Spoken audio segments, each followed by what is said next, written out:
Imagine waking up to breaking news. The world's money is suddenly worthless. Stock markets crash, currencies collapse, and chaos erupts in every major city. Sirens blare, crowds surge outside banks, and people stare in disbelief as their life savings vanish in an instant. In New York, London, and Tokyo, panic spreads like wildfire. The world as we know it is unraveling fast. ATMs are empty, long lines snake around banks, but the screens just flash insufficient funds. In homes and offices, families huddle together, desperate for answers. Some rush to stores only to find shelves stripped bare. The sense of security is gone, replaced by fear, confusion, and a growing sense of dread. What if overnight every dollar, every stock, every piece of crypto became just paper and pixels? Everything you worked for, gone. Some people break down in tears, others lash out in anger, and a few simply sit in stunned silence. The shock is overwhelming, and the rules of society begin to crumble. It sounds impossible, but history proves otherwise.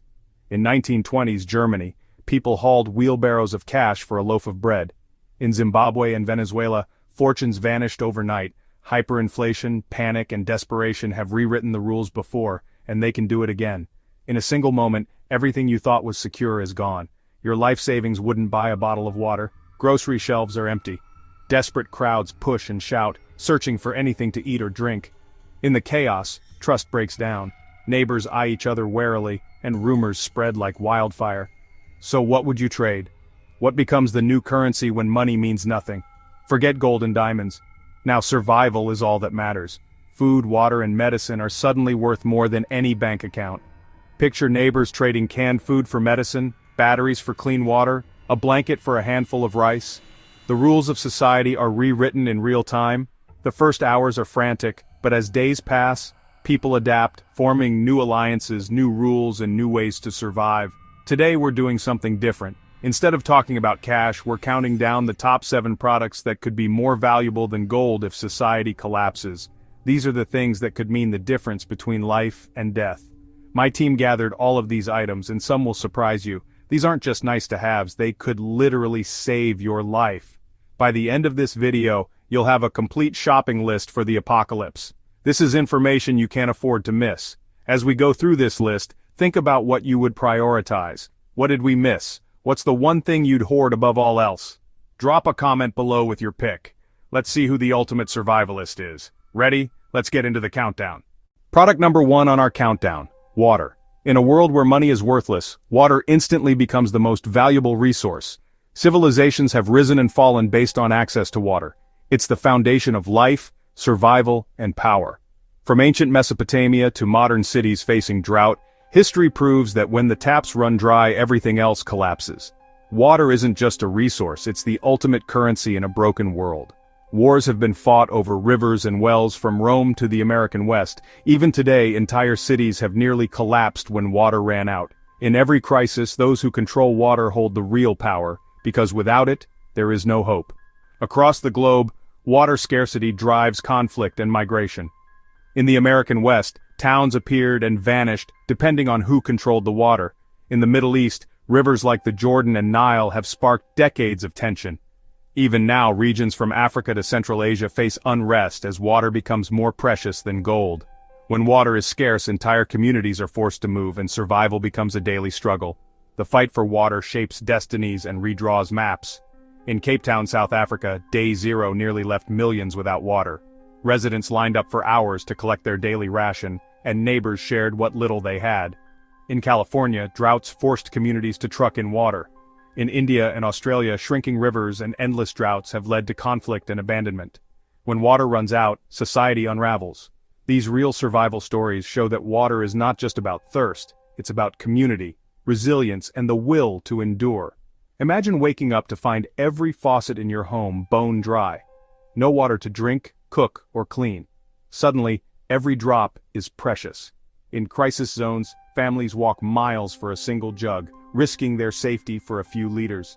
The stress and fear can tear communities apart or bring them together in ways money never could. Water scarcity changes everything. It tests the strength of families and the bonds of neighbors, forcing people to adapt or break. But access alone isn't enough. Water can be deadly if it's contaminated. In refugee camps and disaster zones, outbreaks of cholera and dysentery spread rapidly when clean water runs out. More people die from unsafe water each year than from all forms of violence combined. Clean water is the difference between life and death. In a collapsed society, the ability to find and purify water is more valuable than any amount of cash. When disaster strikes, people will trade anything, gold, jewelry, even cars, for a few bottles of clean water. So, how do you make water safe? Boil it for at least 1 minute to kill bacteria and viruses. Use portable filters to remove dirt and parasites. Purification tablets can neutralize harmful microbes in minutes. Even improvised methods like filtering through cloth or using solar stills can save lives when every drop counts. Knowing how to purify water is a survival skill everyone should have. In an emergency, it could mean the difference between hope and despair. In real disasters, people have traded gold, jewelry, and even cars for a few bottles of clean water. In these moments, water is more valuable than anything else you own. Bartering for water becomes a matter of survival. People exchange food, medicine, or even labor for a single jug. When water is scarce, it becomes the true measure of wealth and the key to survival. Communities that prepare by storing water, learning purification methods, and sharing resources are the ones that survive. In some villages, people have built rainwater catchment systems and dug wells together, turning scarcity into strength. Community water projects, from rain barrels to shared filtration systems, can mean the difference between hope and despair. Working together to secure water is the foundation of any resilient community. Here are some practical tips. Always keep a backup supply of water, at least 1 gallon per person per day. Store water in clean, food-grade containers and rotate your supply every 6 months. Learn to identify natural sources, but never drink untreated water. Carry a portable filter or purification tablets in your emergency kit, and teach your family how to use them. Even a simple rain barrel can provide a lifeline. Preparation is everything. In a world where money is worthless, water is life. Protect it, purify it, and never take it for granted. The person who can provide clean water becomes the most valuable member of any group. In the end, the communities that work together to secure water are the ones that thrive, even in the harshest times. Product number 1, water, the ultimate currency when everything else fails. The countdown continues. Product number 2, food. When water is secured, the next battle is hunger. Throughout history, food has been the difference between survival and collapse. From the Irish potato famine to the Dust Bowl and the Great Chinese Famine, hunger has toppled governments and turned neighbors into rivals. In every crisis, the desperate will do anything for a meal. Food is more than sustenance. It's power, hope, and sometimes the only thing standing between order and chaos. Imagine the panic that sets in when grocery shelves are empty. Panic buying, hoarding, and even theft become common as fear takes over. In some places, people barter precious heirlooms for a loaf of bread. The emotional toll is immense. Parents skipping meals so their children can eat, neighbors sharing scraps, and communities coming together in soup kitchens just to survive. That's why non-perishable food is more than just a convenience. It's a lifeline. Canned goods, rice, beans, pasta, freeze-dried meals, and even honey can last for years if stored properly. Dried fruits, nuts, and jerky are also excellent for long-term storage. In a crisis, these foods become priceless. But it's not just about having food, it's about having the right food. Nutrition matters. In a crisis, your body needs energy, protein, and vitamins to stay strong and think clearly. Malnutrition can set in quickly, leading to weakness, confusion, and even aggression.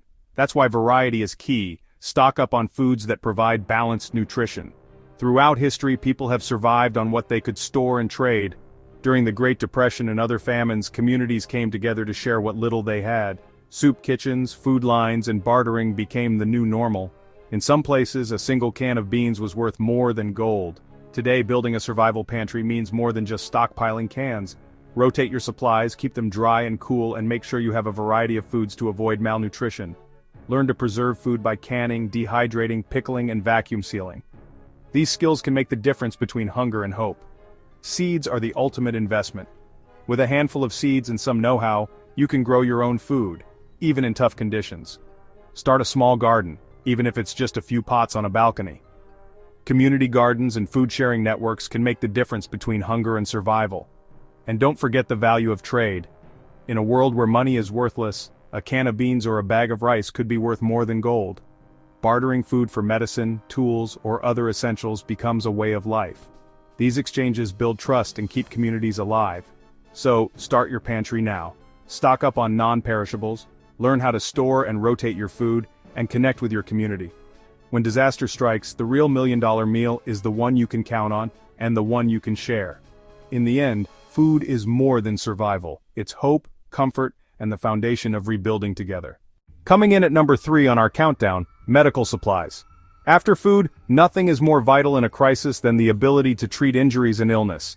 In a world where a simple cut can become deadly, and a fever can spiral out of control, having first aid knowledge and the right supplies is truly life-saving. Imagine a world where hospitals are closed, pharmacies are empty, and you have to rely on your own skills and kit. In these moments, medical supplies become priceless, sometimes even more valuable than food itself. Picture this: a child falls and scrapes their knee, a neighbor twists an ankle while fleeing danger, or someone develops a high fever with no hospital in sight. In disasters, these minor injuries can quickly become deadly. I have heard stories of hikers who survived days in the wilderness because they knew how to clean and dress wounds, while others, lacking supplies or knowledge, were lost to infection. The difference is often preparation. Right now, if you get a cut, you reach for a bandage. If you have a headache, you take a painkiller. If you get an infection, you see a doctor. But when there are no doctors, no pharmacies, and no 911, you have to rely on what you know and what you have. In a crisis, even a small infection can spiral out of control. That's why first aid knowledge is just as important as the supplies themselves. In real-life disasters, ordinary people have become heroes. During a blackout, a friend of mine saved his neighbor's life with nothing but a tourniquet and a few bandages. In a flood zone, a community set up a first aid station and treated dozens of injuries before help arrived. These stories show the power of being prepared, not just for yourself but for your whole community. In a collapsed society, a small infected cut could be a death sentence. A simple fever could kill. Things we consider minor inconveniences today would become life-threatening emergencies. But having medical supplies isn't just about survival, it's about psychological comfort. Knowing you have what you need brings hope and calm in the chaos. Take a class, read a manual, or watch tutorials. Knowing how to treat wounds, burns, and broken bones could save lives. Studies show that communities with basic first aid training have higher survival rates in disasters. Practice with your family and friends. The more you know, the more lives you can save. So, what should you have in your kit? Start with the basics: bandages, antiseptic wipes, gauze, tourniquets, chest seals, suture kits, and gloves. Add painkillers, allergy meds, antibiotics like amoxicillin and doxycycline, and any personal prescriptions. Don't forget gloves, tweezers, scissors, a CPR mask, and a thermal blanket. These small tools can make a huge difference in an emergency. Practice using your supplies before you need them. Knowing how to apply a bandage, use a tourniquet, or perform CPR can turn you into a lifesaver. In a crisis, the person with medical supplies and the knowledge to use them is a lifeline for their community. In a world without hospitals, you become the first responder. Community health efforts, like setting up a shared first aid station or teaching neighbors basic care, can save dozens of lives. In disasters, people who share their knowledge and supplies become the backbone of recovery. Medical skills are a form of currency, and the ability to help others is the ultimate power. So build your kit now. Learn the skills, share your knowledge, because when disaster strikes, you won't have time to Google what to do next. The ultimate lifesaver isn't just what you carry, it's what you know, and how you help those around you survive. In the end, the power to save a life is the most valuable thing you can have. Number 4 on our list is fuel and energy, the power to move, survive, and adapt. After medical supplies, nothing is more vital in a crisis than the ability to generate power, stay warm, and keep moving. When disaster strikes, fuel and energy become the backbone of survival. Without them, you're stranded, cut off, and vulnerable. Let's see why fuel and energy are the next must-have products when money is worthless. Think about it. Fuel powers our cars, trucks, and buses. But it also heats our homes, cooks our food, charges our phones, and keeps emergency radios alive. In a crisis, every drop of fuel and every watt of power becomes precious. But what happens when the pumps run dry? History has shown us the chaos that follows fuel shortages. Just look at the gas crises of the 1970s when lines stretched for blocks, tempers flared, and fights broke out over a few gallons of gasoline. In World War II, rationing changed daily life, and in recent hurricanes, people waited hours for a single tank.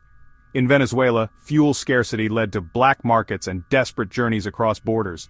In the 1970s, Americans locked their cars to prevent siphoning. When fuel disappears, so does mobility, heat, and even the ability to call for help. In a crisis, fuel becomes more precious than gold, People will go to great lengths to get it, sometimes risking their lives to siphon gas, steal from others, or travel dangerous roads in search of a single can. But the dangers go beyond desperation. Improper storage of gasoline, diesel, or propane can lead to fires, explosions, or toxic fumes, turning a lifeline into a deadly hazard. Always use approved containers, keep them in a well-ventilated area, and never stockpile more than you can safely handle. Safety is survival. A single mistake can destroy everything you're trying to protect. In a world without regular deliveries, rationing fuel becomes a daily reality. Every drop counts, whether it's for your car, your generator, or even a makeshift heater. People are forced to get creative, traveling long distances on foot or by bicycle, and building makeshift generators to power essentials. Communities have survived by pooling resources, organizing carpools, sharing bikes, and setting up neighborhood charging stations powered by solar panels or wind turbines. In Cuba, people kept old cars running for decades with ingenuity and teamwork. In Puerto Rico after hurricanes, neighbors built solar microgrids to keep the lights on.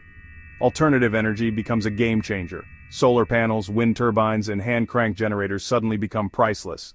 Communities that invest in these technologies can keep the lights on when everyone else is in the dark. If you want to make your fuel last, here are some tips. Travel only when necessary, carpool, keep your vehicle well maintained, and always look for ways to conserve energy. Sometimes the best solution is to stay put and use what you have wisely. Learn to cook with wood, use blankets instead of heaters, and charge devices during daylight hours. The social impact of fuel shortages is massive. Public transportation grinds to a halt, supply chains break down, and communities can become isolated. In some places, fuel scarcity has led to protests, black markets, and even violence. But there's hope in community action. Neighborhoods can organize fuel-sharing programs, build shared solar arrays, and teach each other how to repair bikes and generators. The real power comes from adapting, finding new ways to move, to generate energy, and to support each other when the old systems fail. In a true collapse, a single gallon of gasoline could be the difference between escaping danger and being stranded. Fuel is freedom, security, and survival, all in one. But the ultimate survival tool isn't just a full tank, it's knowledge, creativity, and the willingness to work together for a brighter, more resilient future. Number 5 on our list is security, the ultimate insurance policy when society breaks down. When the lights go out and the rule of law disappears, safety becomes the most valuable thing you can have. It's not just about protecting yourself, but about protecting your family, your neighbors, and your community. In a world where the police may never arrive, every home must become its own fortress. But true security isn't just about weapons or walls. It's about people coming together, organizing patrols, sharing information, and building trust. The lone wolf rarely survives, it's the pack that endures. Throughout history, when chaos reigned, communities survived by coming together. In ancient Rome, city walls and citizen patrols kept invaders at bay. During the Great Depression, neighbors formed block watches to deter thieves. After natural disasters, people banded together, sometimes forming human chains, sometimes just sharing a lookout shift. The lesson is clear: safety is a team effort. The strongest communities are those that organize, communicate, and look out for one another. But fear is contagious. When resources run low, even good people can make desperate choices. Scarcity and uncertainty can turn neighbors into strangers, or, with the right leadership, into allies. The difference often comes down to trust, communication, and a willingness to cooperate. In every crisis, there are stories of both betrayal and heroism, of people locking their doors, and of others opening them to help. In modern times, after hurricanes or blackouts, we've seen both looting and acts of courage. Neighbors forming security patrols, sharing resources, and standing guard together through the night. Sometimes the simple act of being visible, walking the block with a flashlight, checking in on each other, can deter trouble before it starts. The presence of a united community is the best alarm system there is. When you have food, water, or medicine, you become a target. But you also have the power to inspire cooperation. The best defense isn't always a weapon. Sometimes it's a plan, a signal, or a trusted network. Non-lethal tools like pepper spray, batons, loud alarms, and even whistles can deter threats without escalating violence. In many cases, the loudest voice or the brightest light is enough to send danger running. So, how do you organize for safety? Start with regular check-ins, daily or nightly patrols, group text chains, or walkie-talkie networks. Set up safe zones where people can gather in an emergency. Practice security drills together, role-play different scenarios, assign roles, and make sure everyone knows the plan. The more you practice, the less you panic when it counts. Communication is your lifeline. Establish clear signals, like a whistle blast, a flashlight code, or a group message, to alert others to danger. Make sure everyone knows who to contact and where to go if things go wrong. In some communities, simple tools like two-way radios or even a shared lookout schedule have prevented crime and kept people safe. Conflict is inevitable, but violence isn't. The best communities set clear rules, resolve disputes quickly, and always look for peaceful solutions first. Conflict resolution skills, like listening, de-escalation, and compromise, are just as important as any physical defense. In some neighborhoods, regular meetings and shared watch schedules have kept everyone safe, even when the world outside was falling apart. Of course, there are risks. Violence can spiral out of control, and the line between defense and aggression can blur. That's why it's crucial to set boundaries, trust your group, and always prioritize safety over pride. Sometimes, the best defense is simply knowing when to walk away, or when to call for help. In a world where resources are scarce, ammunition can become a currency of fear. But real security comes from trust, teamwork, and the ability to resolve conflict without violence. A single bullet might protect you once, but a united community protects you for the long haul. Invest in relationships, not just resources. So, as you prepare, remember the ultimate insurance policy isn't just a weapon or a wall, it's a plan, a team, and a community that looks out for each other. Build trust, practice together, and keep violence as a last resort. Because in the end, what good is food or water if you can't live in peace? True security is built on cooperation, compassion, and the courage to stand together. Number 2 on our countdown is product #6, tools and skills. When security is in place, the next thing you need to rebuild and survive is the ability to fix, create, and teach. From the first stone axe to the latest power drill, tools have always been the backbone of civilization. But it's not just about having the right tools, it's about knowing how to use them and passing that knowledge on. In every crisis, the people with skills and the willingness to help are the ones who lead the way forward. After disaster strikes, it's often carpenters, mechanics, and builders who help communities rise from the rubble. In the aftermath of hurricanes, earthquakes, and wars, it's practical skills and the right tools that restore power, repair shelters, and bring hope. Picture a city block in ruins, slowly coming back to life as neighbors work side by side, sharing what they know and what they have. In every era, those who can repair, invent, and teach become the backbone of their communities. Garages, basements, and parks turn into workshops where people gather to share tools and teach repair skills. A single lesson, how to fix a generator or patch a roof, can ripple out, helping dozens of families survive and thrive. Knowledge is as valuable as the tools themselves. Someone who can teach others to fix a water pump, build a shelter, or purify water is worth their weight in gold. After the 2011 Japan tsunami, volunteers with carpentry and engineering skills rebuilt entire neighborhoods. In every crisis, skill sharing becomes a lifeline. Skilled labor becomes a form of currency. In a barter economy, being able to repair a water pump, construct a fence, or fix a bicycle can get you food, medicine, or protection. People trade their skills for what they need. One person repairs a neighbor's roof, another teaches how to mend clothes, and both walk away richer. So what should be in your basic toolkit? Start with a sturdy hammer, a reliable saw, screwdrivers, pliers, a wrench, and a quality multi-tool. Add nails, screws, duct tape, a sharpening stone, and a flashlight. But just as important, learn how to use them. Watch tutorials, take a class, or ask a neighbor to show you the ropes. The right tools and skills can solve 100 problems and keep your community strong. Skill sharing is the real secret weapon. Community classes, YouTube tutorials, and old-fashioned mentoring can turn a group of strangers into a team of problem solvers. In some towns, people set up tool libraries, places where anyone can borrow what they need and learn from others. The more you teach, the stronger your community becomes. In the end, the real master key to civilization is community. People coming together, sharing knowledge, and building a future, one repair at a time. When you invest in tools and skills, you're not just preparing for disaster, you're investing in hope. The ability to fix, to teach, and to help others is what keeps society moving forward no matter what comes next. We've reached the final and most vital product in our countdown, product #7, hygiene. In every collapse, from ancient plagues to modern disasters, hygiene has been the thin line between survival and catastrophe. When sanitation fails, disease spreads and even the strongest communities can fall. From the Black Death in medieval Europe to cholera in Victorian London, history shows us that when hygiene breaks down, civilization itself is at risk. Cleanliness is the invisible shield that has protected humanity for centuries. It's not a weapon, not food, not even water, though all are essential. But without hygiene, all the rest can be lost to disease. In the 20th century, typhoid and dysentery swept through communities lacking clean water and basic hygiene. In modern times, outbreaks of Ebola and cholera have shown how quickly illness can spread when sanitation breaks down. The lesson is clear: hygiene is survival. In a crisis, hygiene products become more valuable than gold. Soap, toothpaste, toilet paper, and especially feminine hygiene products are priceless. Imagine trying to stay healthy when water is scarce and soap is gone. Disease spreads fast, just like it did in the great plagues of the past. In disaster zones, people will barter food, medicine, even protection for a few bars of soap or a pack of sanitary pads.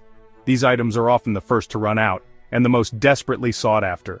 So how do you maintain hygiene with limited resources? Use ash or sand to scrub your hands if soap runs out. Boil water for cleaning. Improvise sanitary pads from clean cloth. Even a simple bucket and a little ingenuity can create a makeshift hand-washing station. In refugee camps, people have built tippy-tap hand washers from sticks and jugs. Every bit of creativity helps keep disease at bay. The simple act of washing your hands can prevent deadly outbreaks. Hand washing alone has saved millions of lives since its adoption in hospitals.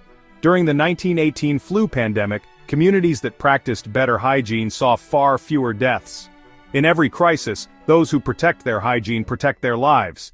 But it's not just about survival. Cleanliness brings psychological comfort. In a world turned upside down, a bar of soap or a toothbrush can restore a sense of normalcy and dignity. The ability to be clean is a small piece of hope, a shred of dignity, and sometimes the difference between despair and resilience. In disaster zones, the first shower or clean shirt can bring people to tears. During disasters, hygiene products become powerful trade goods. People will barter food, medicine, or even security for a few bars of soap or a pack of sanitary pads. In refugee camps and disaster zones, these items are often the first to run out, and the most desperately sought after. The ability to offer hygiene can make you a vital member of any group. Remember, a single bar of soap can stop an epidemic. Toothpaste and a toothbrush can prevent agonizing dental infections. Feminine hygiene products are not a luxury, they are a necessity for half the population. Protecting hygiene is protecting life itself. Stock up, share, and teach others how to improvise when supplies run low. In the end, survival isn't just about staying alive, it's about staying human. That's why, for our #1 spot, we didn't just buy a few bars of soap. We bought an entire shipping container filled with 100,000 bars of soap, 50,000 tubes of toothpaste, and over 1 million tampons and pads. Because dignity, hope, and health are the true currencies of a collapsed world. In every crisis, those who protect hygiene protect the future. Let's recap. In a world where money is worthless, these 7 essentials become your true lifeline. Water, food, medical supplies, fuel, security, tools and skills, and hygiene. Each one is more valuable than gold when everything else falls apart. But it's not just about what you have, it's about how you use it. Communities that work together, share knowledge, and help each other are the ones that survive and thrive. Preparation is power. Start building your kit, learn new skills, and connect with those around you. When disaster strikes, it's your knowledge, your supplies, and your community that will make all the difference. If you found this countdown helpful, hit like, drop your survival tips in the comments, and subscribe for more ways to stay ready, no matter what the future brings. Together, we can face anything.